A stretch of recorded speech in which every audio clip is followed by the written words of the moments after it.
அனைவருக்கும் வணக்கம். நேற்று 19வது செயற்குழு பொதுக்குழுவை தருமபுரி மாவட்டத்தில் வெற்றிகரமாக முடித்து இன்றைக்கு தலைமை கழகத்திற்கு வந்து தலைவர் ஆசியை பெற்று இன்றைக்கு புதிதாக பதவியேற்றிருக்கும் இந்த புதிய பொறுப்பாளர்கள் அனைவருக்கும் தேமுதிக சார்பாக வாழ்த்துக்களை தெரிவித்துக் கொள்கிறோம். இன்றைக்கு மே தினம் என்பதனால அனைத்து தொழிற்சங்கத்தை சேர்ந்த தொழிலாளர்களுக்கும் உலகம் முழுவதும் இருக்கும் அனைத்து தொழிலாளர்களுக்கும் கேப்டனுடைய ஆசீர்வாதத்துடன் தேசிய முற்போக்கு திராவிட கழகத்தின் சார்பாக தொழிற்சங்கத்தினை சேர்ந்த எங்கள் சகோதரர்களுக்கு மே தின வாழ்த்துக்களை தெரிவித்துக் கொள்வதில் உண்மையிலேயே மகிழ்ச்சி அடைகிறோம். பத்திரிகையாளர்கள் நீங்க என்ன கேள்வி வேணாலும் கேட்கலாம், அதற்கான பதில் சொல்ல நான் தயாராக இருக்கிறேன்.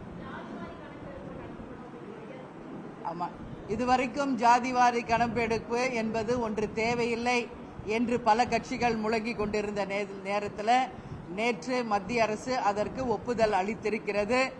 எனவே நிச்சயமாக மக்கள் விரும்பும் எந்த ஒரு திட்டமாக இருந்தாலும் தேசிய முற்போக்கு திராவிட கழகம் அதை வரவேற்கும்.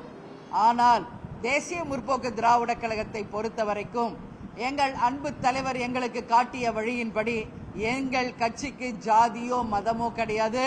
அனைவரும் ஒரே குலம், ஒருவரே தெய்வம் அப்படின்ற வகையில கேப்டன் எங்களுக்கு வகுத்த வழியில் தான் நாங்க எப்பொழுதும் பயணிப்போம். அந்த வகையில் இன்னைக்கு மத்திய அரசு ஒரு முடிவு எடுத்திருக்கிறது. அது எந்த வகையில மக்களுக்கு பலன் அளிக்க போகிறது, நாட்டுக்கு பலன் அளிக்க போகிறது என்பதை பொறுத்திருந்து பார்ப்போம்.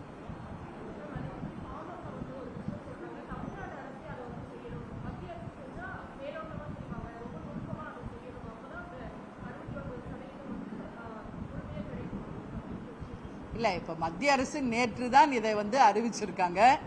இது அறிவிப்போட தான் இருக்கு. இது செயல் வடிவம் பெற வேண்டும். தமிழ்நாடு மட்டும் இல்லை, இந்தியா முழுக்க ஜாதி வரி, அந்த ஜாதி வச்சு நம்ம கணக்கெடுப்பு அப்படின்னு சொல்லியிருக்காங்க. அதை தான் நான் சொல்றேன்.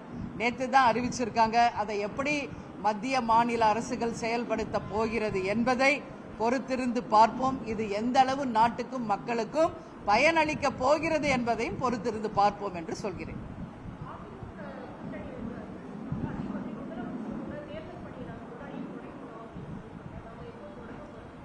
நேற்றே செயற்குழு பொதுக்குழுவிலே இதை பற்றி நான் என்னுடைய உரையிலேயே தெளிவாக சொல்லியிருக்கிறேன். இப்பொழுது வரைக்கும் தேசிய முற்போக்கு திராவிட கழகத்தினுடைய வளர்ச்சியை நோக்கி மட்டும் எங்கள் கழகத்தின் கவனம் இருக்கிறது. நான் சொன்ன மாதிரி செயற்குழு பொதுக்குழு அறிவிக்கப்பட்டிருக்கிறது. இதற்கு பிறகு இன்னும் ஓரிரு நாட்களில் அணிகளுக்கான அறிவிப்பு, அதை தொடர்ந்து 234 தொகுதி பொறுப்பாளர்கள் அறிவிப்பு, அதை தொடர்ந்து நானும் விஜய பிரபாகர் இளைஞரணி செயலாளர் விஜய பிரபாகர் அவர்களும் தமிழகம் முழுவதும் மக்களையும் தொண்டர்களையும் சந்திக்கின்ற சுற்றுப்பிரயாணம் ஒன்று இருக்கிறது.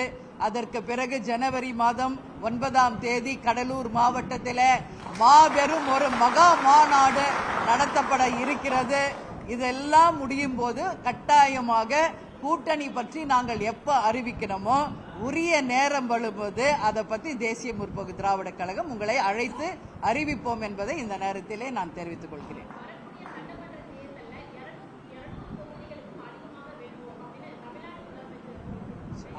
அது அவரோட நம்பிக்கை இல்ல, அது யாருமே நம்ம குறை சொல்ல முடியாது.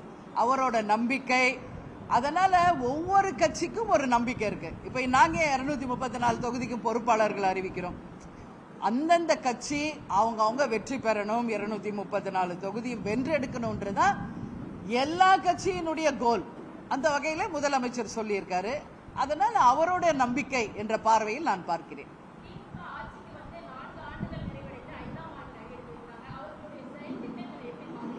இல்ல, அவங்க கொடுத்த வாக்குறுதிகள் சிலவற்றை நிறைவேற்றியிருக்காங்க, பலவற்றை நிறைவேற்றவில்லை என்பது உள்ளங்கை நெல்லிக்கனியாக தமிழகத்தில் இருக்கும் அனைவருக்குமே இது தெரியும். அதனால இன்னும் இருக்கின்ற ஓராண்டு காலத்தில் இப்ப தொழிற்சங்க பேரவையில் கூட என்ன சொல்றாங்க, கொடுத்த வாக்குறுதிகளை நிறைவேற்றலன்னு தான் இப்போ தீர்மானமே வாசிச்சாங்க. அது மாதிரி தமிழகம் முழுவதும் மக்களிடையே நீங்கள் சென்று கேட்டால் கொடுத்த வாக்குறுதிகளில் பலவற்றை இன்னும் நிறைவேற்றல. அதனால திமுக அரசை, ஆளும் அரசை நான் என்ன கேட்டுக்கிறேன்னா, கொடுத்த வாக்குறுதிகளை நிறைவேற்றி மக்களுக்கு நீங்கள் இருக்கின்ற ஓராண்டு காலம் இன்னும் பல விஷயங்களை செய்யணும் சொல்லி நான் கேட்டுக்கிறேன்.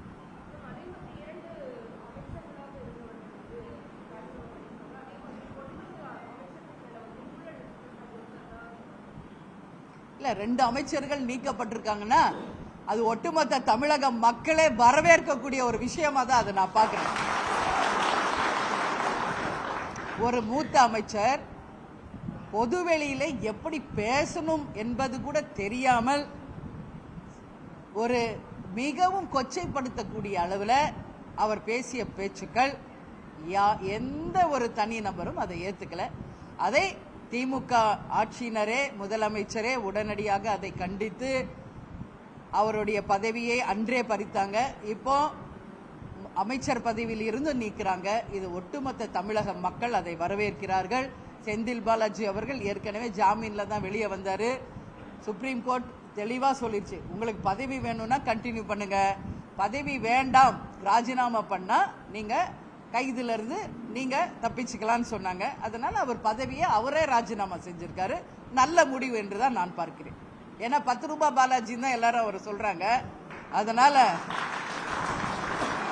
டாஸ்மாக் ஏற்கனவே ஏகப்பட்ட விலை விற்கிறாங்க. இப்ப வேற வெயில் காலம் வேற, கோல்டு பீரு ரொம்ப விலை ஜாஸ்தி ஆயிடுச்சுன்றாங்க. அதனால அதை விட மோசமா திமுக எம்எல்ஏ ஒருத்தர் அவங்க இந்த மாதிரி நிர்வாகிகள் கூட்டத்தில் தண்ணி பாட்டிலுக்கு பதில் பீர் பாட்டில் வச்சிருக்கிறாரு, ரிஷிவந்திய தொகுதி எம்எல்ஏ. ஸோ இதெல்லாம் ஒரு தப்பான உதாரணம். நிச்சயமாக 10 ரூபாய் பாலாஜி அவர்கள் ராஜினாமா செய்ததை ஒட்டுமொத்த தமிழகம் வரவேற்கிறது. அவ்வளவுதானே. நன்றி, நன்றி, வணக்கம்.